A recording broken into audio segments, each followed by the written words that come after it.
Accade spesso che la tua vita sia il risultato di quello che hai perso, non di quello che hai avuto.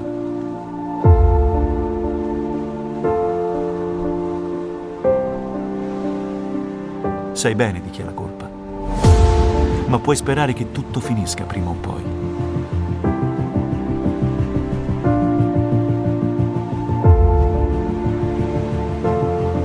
Quando sembra che sia finita, però, decidi di reagire.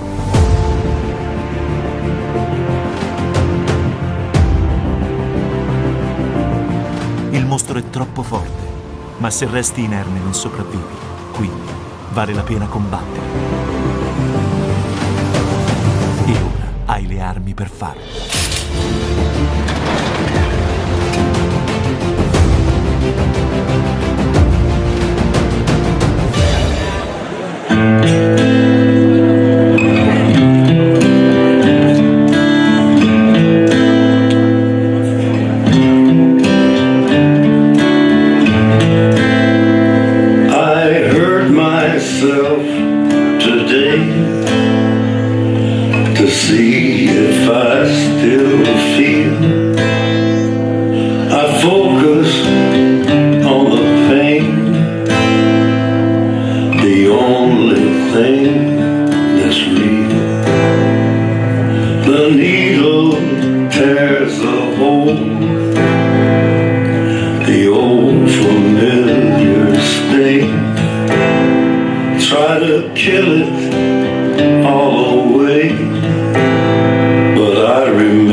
Che bello ragazzi, vedervi così tanti e non essere con voi a giocare a Fortnite. Che bello. Che bello. Bello.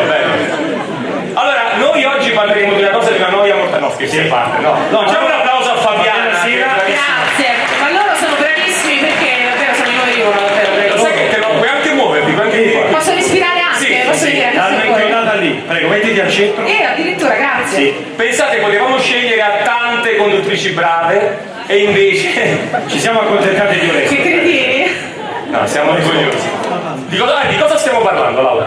Magari se parla al microfono ti sento. No. Se riesci a parlare al microfono è anche divertente. Però avvicinando. Allora, stiamo parlando. Lasciami su Seffia. Dai, c'ho l'ansia. Io c'ho l'asma e di niente.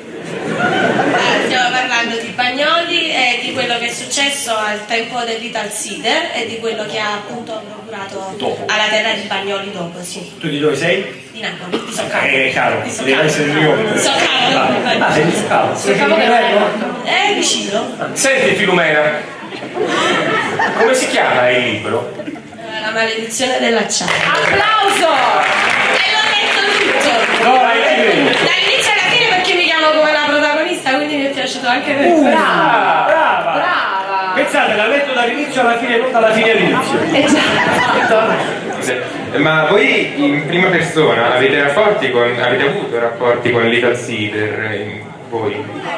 Nel senso che quando abbiamo deciso di raccontare questa storia ci siamo andati sul posto e Oreste soprattutto come dicevamo prima, sul cortile ha tratto tante ispirazioni perché è un luogo magico e da lì. Però ad esempio abbiamo rapporti con le conseguenze dell'amianto, perché ricordiamo che l'amianto che ha avvelenato Bagnoli era presente in tanti altri luoghi, nella fabbrica dove lavorava il papà di Ross, oppure purtroppo nelle scuole. Paradossalmente l'Eterlandia è stata abbattuta e ricostruita perché c'era amianto. L'amianto veniva usato tantissimo negli anni 60-70, tantissimo perché era economico, ma non si sapevano le conseguenze.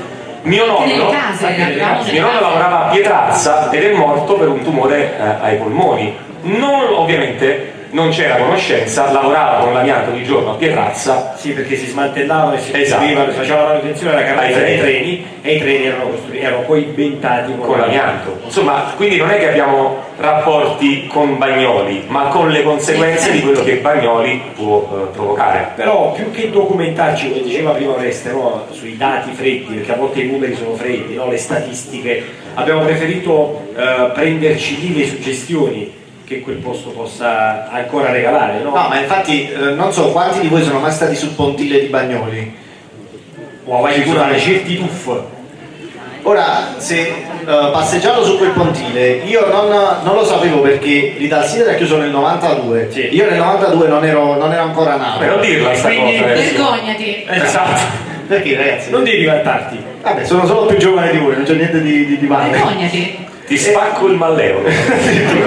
E quindi ho visto che camminando sul pontile, se tu ti affacci, vedi a un certo punto che dall'arido più totale, proprio dove non cresce l'erba, si passa a questi scogli neri, perché ci andava a finire tutto il catrame, quindi sono rimasti neri, e poi si passa al mare. Quindi tu nello spazio di 2-3 metri vedi 3 condizioni che vicine non immagineresti mai l'arido a 2 passi dal mare. Quindi quella sensazione ti crea quel senso di inquietudine che poi viene trasmesso nel romanzo quando lo vai a scrivere, perché io non li ho vissuti quei momenti, né quando l'Italsider negli anni 30 era appena insediato e quindi la popolazione si lamentava da un lato per aver perso il paesaggio turistico, ma dall'altro aveva lavoro, quindi aveva benessere, e non c'ero quando poi c'è stata la chiusura, la dismissione, e quindi tutte le bonifiche che sono state rimandate.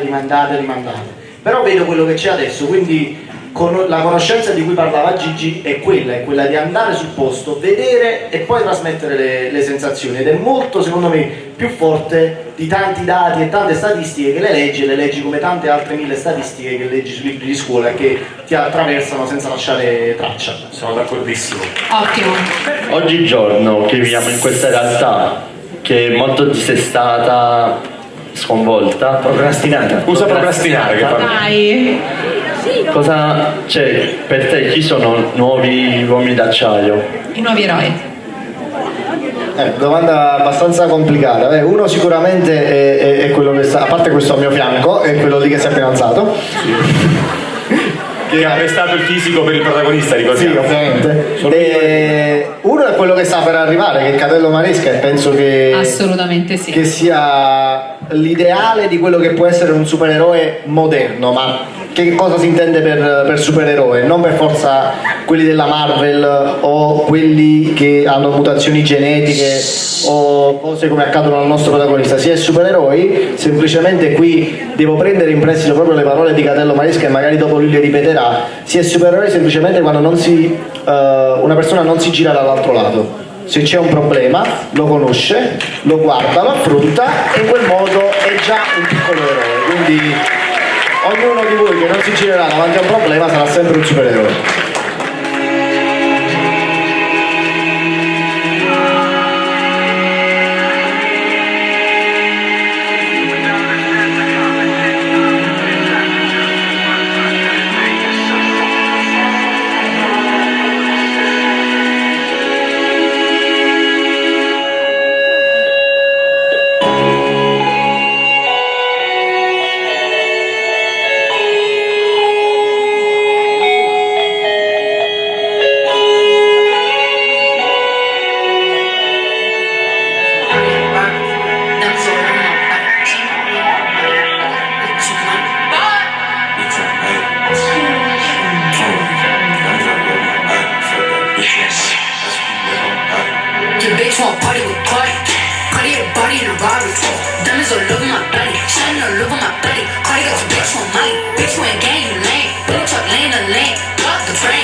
Mio padre quando scendeva giù diceva: quando scendi giù a giocare a pallone devi parlare in perfetto italiano. Guarda la sua educazione era grippale. Papà dice devi parlare in perfetto italiano, se non parli italiano papà ti schiatta la capa, a buffi, c'è le deriva, ti scassa. Ciao papà tenevo sdoppiamento la personalità. In facoltà mio padre scendevo giù e parlavo naturalmente italiano, giù a Basciatoniere, naturalmente nel mio quartiere in Dulast. proprio vicino alla stazione centrale. C'è questi guaglioni mezzali che quando parlano hanno questa aggressività che si denota dall'asma cronica, che già ce l'hanno all'età di 5-6 anni, guaglioni mezzali che tipo oh ma ti devi parere di questa guaglione e così oh ma poi è abbastanza intraducibile quello che dice, stai guardando,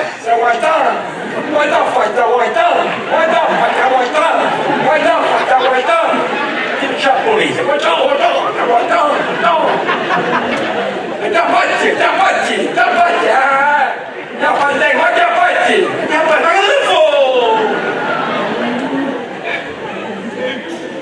devo far bene a mio padre, scendevo giù in strada come alunno su Santos e parlavo in perfetto italiano. Ciao ragazzi, giochiamo tutti con la palla, facciamo le formazioni e loro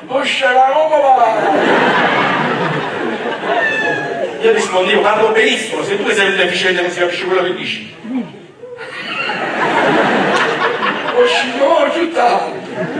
La mia partita di calcio, ti ha cantato un pallone loro su rubato, io ho cantato loro su rubato, alla fine ho cantato loro a metà prezzo come veniva. Per cercare di difendermi devo guardare, c'è un napoletano su italiano, poi se io mi distraevo, mamma, mi fai mangiare, voglio un'inizio alla vita, non c'era speranza di combatterli. Solo il primo partito quando uscivo dalla mamma non era un guè, era c'era la serie, asciare la gola. Se non guarda c'era la vai scifrata per ti scalpa la gamba. Fai un applauso, non lo date dire. Volevo porre principalmente una domanda al dottor Maresca. Prego. Come abbiamo trovato nel libro c'è un supereroe con quello dell'acciaio. Lei ha trovato il supereroe cioè lei per noi è un supereroe perché combatte giornalmente la malavita. Ha intenzione di continuare a combattere questo mostro? Certo, fin quando diciamo, avrò la forza sicuramente lo farò da ragazzo normale, da ragazzo normale, cioè, perché questa è poi la forza.